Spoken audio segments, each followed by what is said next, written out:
Hello ladies and gentlemen, welcome back to some more TerraGenesis with our random planet playthrough. Go ahead and spend a culture point now. I always like to do that usually right when I get in it. Here, I think we're still, what, probably 15 away. We got one more, so we're still kind of lacking 2 more culture points, but we should get 1 more here once we hit 1 million population. So we can actually probably jump here on our moon, see if these can be upgraded. Nope, they're as upgraded as they can get. So it'll just be a matter at this point of dealing with the population here on our home planet.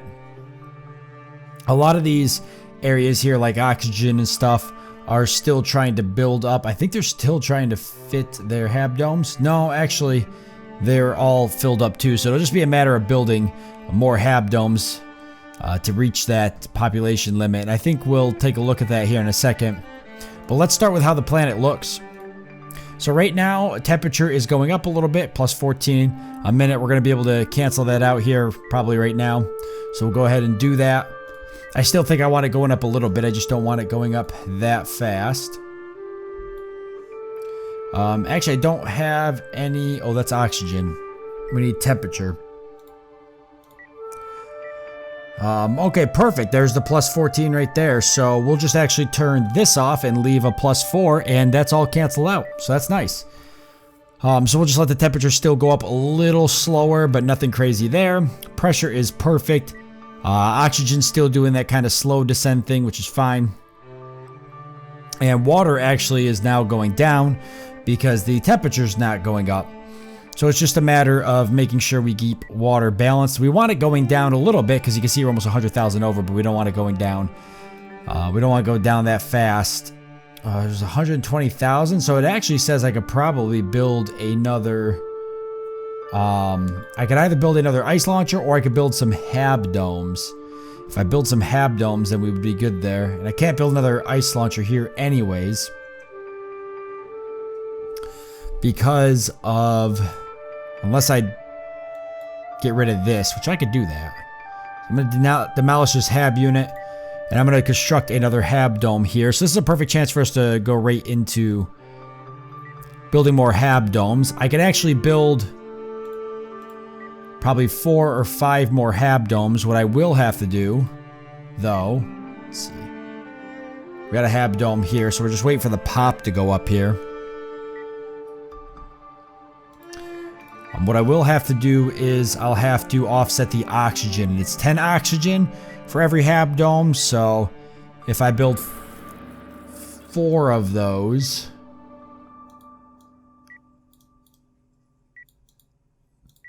then I'll have to offset 40 oxygen.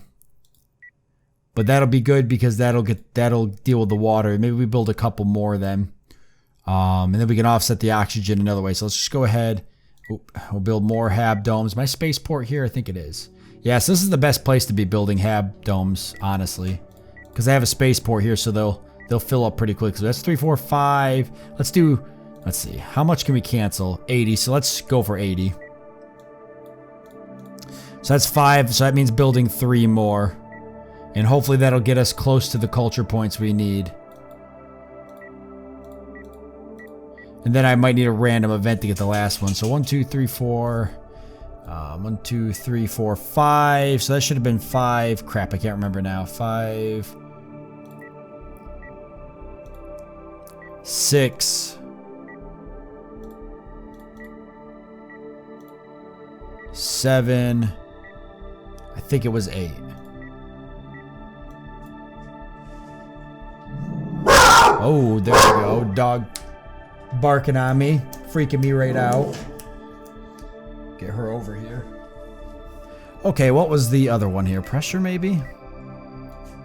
Okay, so I didn't build the 8th one, so I'm gonna put one actually here in pressure. There we go. And so that'll deal with that. And then, yeah, so just getting the minus 80 here. So let's jump into here real quick. If I can get this to load. What did I do? Oh, there we go. Okay, and we'll jump into oxygen. So what's this end up doing? It actually ends up adding water. That's not a bad thing for us. So we'll go ahead and build that. I want the hab domes to build before this does.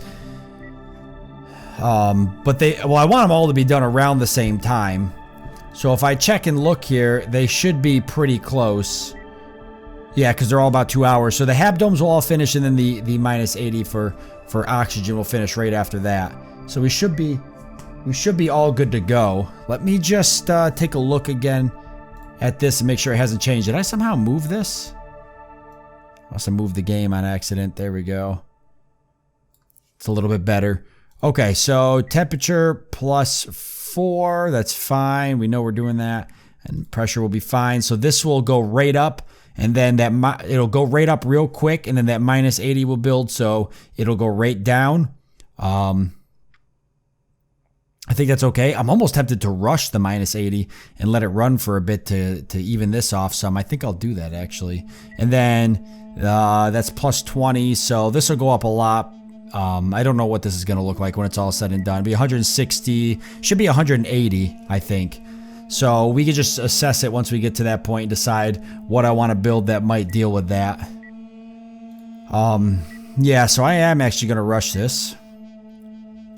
So that can run for a bit, and it'll get rid of some of the oxygen plus slow down the water some.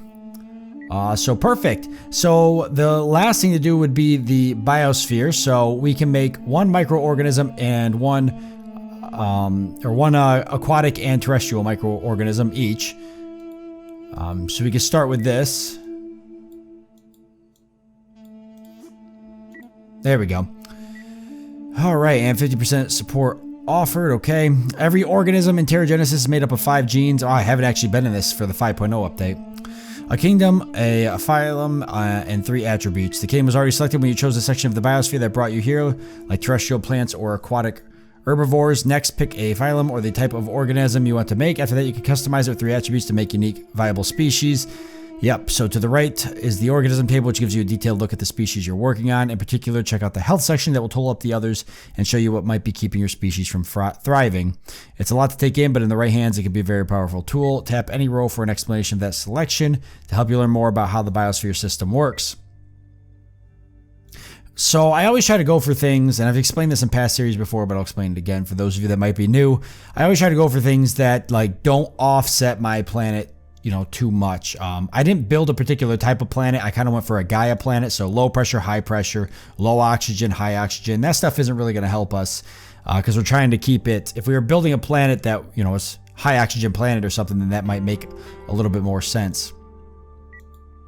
Now for these microorganisms here, they're pretty important for life and stuff. So we're going to want to do things that are going to kind of give us a good base. They can't really consume anything below them, so they can only feed the things above them. So stuff like high consumption, everything like that, isn't a bad thing. Although I'm not sure if they actually have that here now, or they might have gotten rid of a lot of that stuff. Because in 5.0, because it was kind of gamey, 50% support offered, so this one's like a good one, but there is a minus 30% low pressure tolerance. I can't remember if our pressure is technically higher or low. I think our pressure is fine. Let me add the gene and just see what happens. So this is current health 100%, total score. So it looks like projected health 142. It's kind of what we're really focusing on here. That looks pretty good actually. So nitrogen fixation is going to be fine. We don't want that if we could help it. I mean, not that it would hurt us too much, but if we could just avoid that kind of stuff right now. We don't want to hurt the support. 100% birth rate, minus 3% low temp, invasive, 100% birth rate, but it's going to cross us credits. We actually go with that. Keeping it pretty good. And we need one more. Beautiful, probably not. Domesticated, maybe. Exothermic. Do I want to increase heat? It can always be offset. High metabolism actually wouldn't be bad. Let me add the gene there. Looks like that works. So we're actually going to confirm that. We'll just let it go with its basic name here. And perfect. So it's going from endangered to rampant. Honestly, that's fine right now. It's not going to hurt us. In the long run, it might. But for this species, having it rampant can't be too bad. Because like I said, microorganisms don't feed on anything lower than it. So it doesn't necessarily... it really doesn't necessarily do anything. As far as I'm aware. Now we'll create a microorganism for land. We can actually choose one here. I don't think I got to choose on the last one. We'll probably go for maybe lichen or something. Plus 10% all tolerances. Plus 50% support offered. That's actually probably the best one. Plus 50%, minus 50% low water tolerance. I think we should go for the 50% support offered. That means that it's going to offer more support to the next stage, which I think is plants.